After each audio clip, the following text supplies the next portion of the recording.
go, Liz. Oh! I love it. Hello, little minions, it's me, Beau.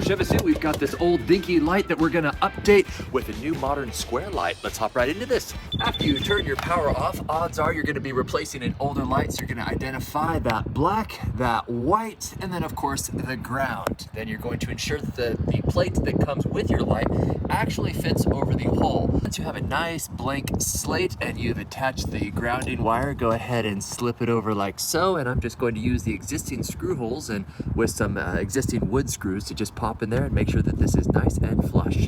Before you tuck all of the wires in, one big unknown was which side is up and which side is down. If you look back here, it actually has some lettering. One other thing, before you install it, see these little Allen keys up here, those heads? Make sure those are snug. Obviously don't crank them down too much because you don't want to break any of the plastic around the edges. But I did notice that these screws, when they showed up in the box, they were a little loose, at least one or two of them. So before you mount it, just go ahead and get the included Allen key and make sure those are snug. Then go ahead and line up that hole with that protruding screw.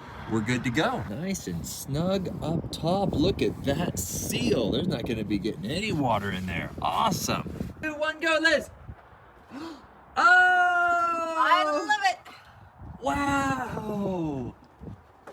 It's so modern, isn't it? It's so modern. Wow. That's gorgeous. So that is it. A very modern, surprisingly robust light. I was surprised when it showed up in the mail, and I thought it was gonna be kind of plasticky, as some things are on Amazon, but that's solid metal. That's glass up top right there.